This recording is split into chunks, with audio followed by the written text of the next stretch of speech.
Viernes 12 de noviembre de 2021. Tres mensajes del Evangelio de hoy, tomado del Evangelio de San Lucas, capítulo 17, versículos del 26 al 37. En aquel tiempo, dijo Jesús a sus discípulos: Como sucedió en los días de Noé, así será también en los días del Hijo del Hombre. Comían, bebían, se casaban los hombres y las mujeres tomaban esposo, hasta el día en que Noé entró en el arca. Entonces llegó el diluvio y acabó con todos. Asimismo, como sucedió en los días de Lot. Comían, bebían, compraban, vendían, sembraban, construían. Pero el día en que Lot salió de Sodoma, llovió fuego y azufre del cielo y acabó con todos. Así sucederá el día que se revele el Hijo del Hombre. Aquel día, el que esté en la azotea y tenga sus cosas en casa, no baje a recogerlas. Igualmente, el que esté en el campo, no vuelva atrás. Acuérdense de la mujer de Lot. El que pretenda guardar su vida, la perderá, y el que la pierda, la recobrará. Les digo que aquella noche estarán dos juntos, a uno se lo llevarán y al otro lo dejarán. Estarán dos moliendo juntas, a una se la llevarán y a la otra la dejarán. Estarán dos en el campo, a uno se lo llevarán y al otro lo dejarán. Ellos le preguntaron: ¿Dónde, Señor? Él les dijo: Donde está el cadáver, allí se reunirán los buitres. Palabra del Señor. Gloria a ti, Señor Jesús. Familia, empezaremos a ver progresivamente cómo todos estos evangelios de estos días nos estarán hablando más y más de la segunda venida de nuestro Señor. Es que se acerca el fin del año litúrgico. Nosotros normalmente celebramos el fin del año cronológico, del año calendario, pero prestamos muy poca importancia al año litúrgico. Nuestro año litúrgico termina antes que el año calendario. De hecho, nos faltan 2 domingos para concluir el año litúrgico. Se concluye con la gran fiesta de Cristo Rey y después comenzará un nuevo año litúrgico con el primer domingo de Adviento.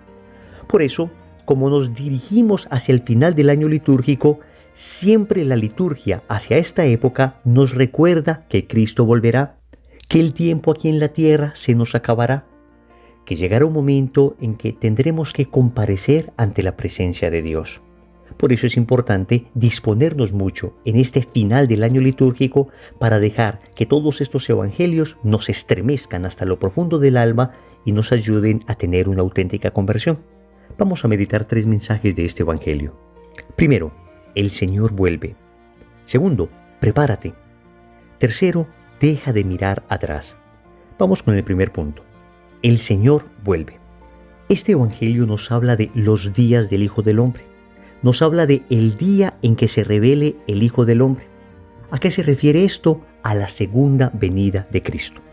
Amigos, no podemos perder de vista que hace parte esencial de nuestra fe el hecho de creer que Cristo regresará. Es más, lo pedimos frecuentemente.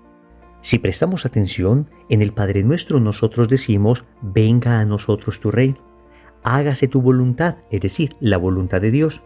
Y con ello no solamente estamos pidiendo que de alguna manera Dios habite en nuestro corazón y que la voluntad de Dios se haga en nuestra vida, sino que estamos diciendo que el reino de Dios se haga presente en la tierra con su segunda venida, que la voluntad de Dios se viva plenamente en la tierra con la segunda venida de Cristo. También en la Eucaristía decimos: anunciamos tu muerte, proclamamos tu resurrección, ven Señor Jesús. Así decían los primeros cristianos: Maranatá, ven Señor Jesús. ¿Ves? Tú y yo estamos pidiendo permanentemente que el Señor regrese.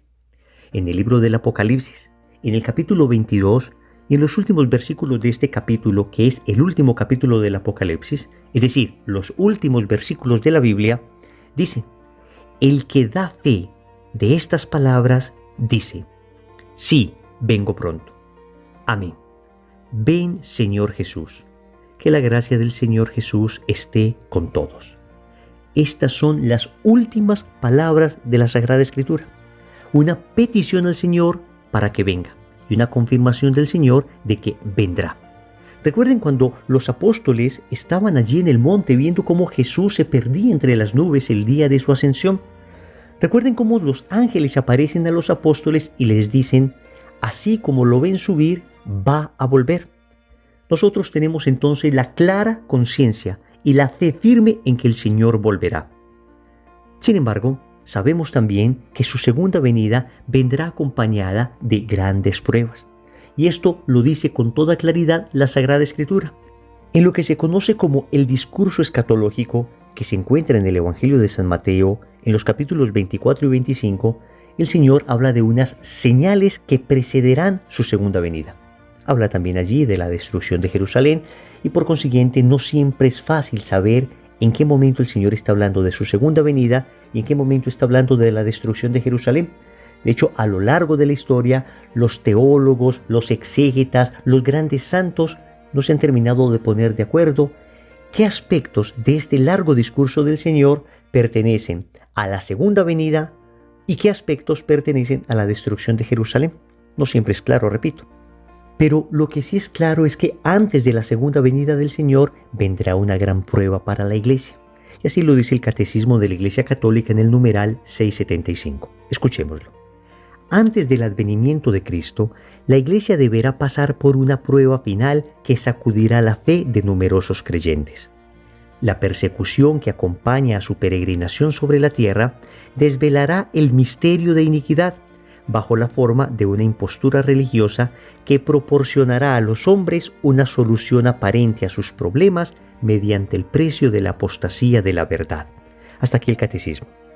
¿Qué significa en pocas palabras esto que nos dice el catecismo? Que antes de que el Señor venga, vendrá una fuerte persecución para la Iglesia, para los cristianos.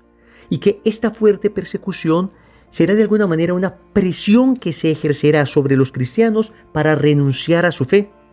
Una presión que se ejercerá sobre aquellos que quieren permanecer fieles para que nieguen la verdad del Evangelio, para que de alguna manera compren un Evangelio mundanizado, un Evangelio secularizado, un Evangelio que ya no tiene radicalidad. Amigos, estos elementos se están viendo en nuestros días.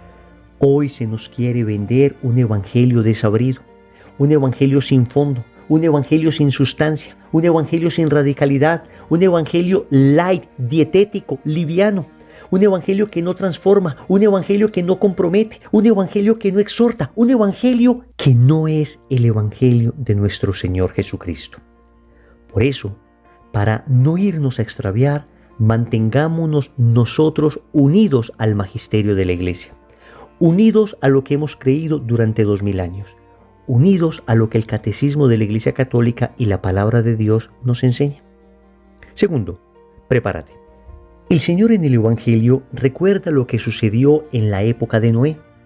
Las personas seguían en la parranda, las personas seguían en el pecado, las personas seguían lejos de Dios mientras Noé estaba construyendo el arca. Y vino el diluvio y los arrasó a todos. Recuerda también lo que sucedió en la época de Lot. Las personas seguían en el pecado, seguían lejos de Dios, trataban de hacerle daño a Lot y a su familia, hasta que de repente llegó el momento en que el fuego del cielo los devoró a todos. El Señor dice que de alguna manera así sucederá en la segunda venida. Es decir, sucederá de improviso, sucederá repentinamente. Por eso debemos estar preparados. Ahora bien, ¿nos tocará a nosotros la segunda venida de Cristo? No lo sabemos. ¿Hay signos muy claros que indican que puede estar cerca? Puede que sí, puede que no. En realidad es bastante difícil interpretarlo. Ha habido incluso grandes santos que estaban seguros que en su época el Señor iba a regresar. El mismo San Pablo tenía esa conciencia. Por consiguiente, no podemos estar absolutamente seguros, pero tampoco podemos dejar de leer los signos de los tiempos. Unos tiempos difíciles como los que nos está tocando vivir a nosotros puede indicarnos que la segunda venida del Señor puede estar cerca. Pero amigos, sea que esté cerca y nos toque a nosotros, o sea que sencillamente nos muramos y nos encontremos con el Señor, debemos estar preparados, porque sí o sí nos vamos a encontrar con el Señor. Repito, o en su segunda venida si es que nos toca, o el día de nuestra muerte, cuando nos presentemos ante Dios con nuestras manos, o llenas de buenas obras, o vacías, sin nada, con una vida desperdiciada. Una vida en la que fuimos una vela que no se encendió. una velita que no se desgastó, una vela que no iluminó. Amigos, hay que prepararse, en primer lugar, con conversión. Un evangelio como estos nos llama a una conversión radical, a dejar ya definitivamente el pecado, a correr a confesarnos, a cortar con todo aquello que nos aleja de Dios, es decir, buscar el estado de gracia, pero además una sólida vida de oración. Y déjame decirte que en los momentos difíciles que estamos viviendo, no es suficiente con ir a la Eucaristía cada 8 días. Además, necesitamos comenzar a rezar el rosario todos los días. Necesitamos comenzar a practicar las virtudes de la mortificación unida a la oración. Necesitamos visitar al Santísimo. Necesitamos hacer una lectura orante de la palabra de Dios a través de la lección divina. Son tiempos difíciles, son tiempos recios. Entonces nos debemos preparar con mayor intensidad. Tercero, deja de mirar atrás. Sigue el Señor diciendo: aquel día, el que esté en la azotea y tenga sus cosas en casa, no baje a recogerlas. Igualmente, el que esté en el campo, no vuelva atrás. Acuérdense de la mujer de Lot. Amigos, ¿qué nos está diciendo el Señor? No mires hacia atrás. Recordemos que cuando el Señor sacó a la familia de Lot de Sodoma y Gomorra, el día en que estaba cayendo fuego del cielo sobre estas ciudades, les dijo: no miren hacia atrás. Y la mujer de Lot miró hacia atrás y quedó convertida, dice la Biblia, en una estatua de sal. ¿Qué significa esto para nosotros? No mirar hacia atrás, en este sentido, significa dejar todo apego, dejar de recordar el pecado con afecto, cortar radicalmente con todas aquellas cosas que desafortunadamente nos ataron, nos hicieron esclavos en el pasado y empezar una nueva vida. No extrañar las ollas llenas de carne de Egipto. ¿A qué me refiero con esto? En el libro del Éxodo, en el capítulo 16, versículo 3, dice lo siguiente: y los hijos de Israel les decían: ojalá hubiéramos muerto a manos del Señor en la tierra de Egipto, cuando nos sentábamos junto a las ollas de carne, cuando comíamos pan hasta saciarnos, pues nos habéis traído a este desierto para matar de hambre a toda esta multitud. Esta fue una recriminación injusta que hizo el pueblo de Israel al Dios que los sacó de la esclavitud de Egipto. Esto le decía el pueblo de Israel a Moisés: extrañamos a Egipto, extrañamos la vida de la esclavitud. A eso nos referimos hoy cuando decimos: no mires atrás, no extrañes tu vida de pecado, no añores la época en que vivías como un esclavo. No recuerdes con afecto la comida de los cerdos con la que soñaba llenar su barriga el hijo pródigo.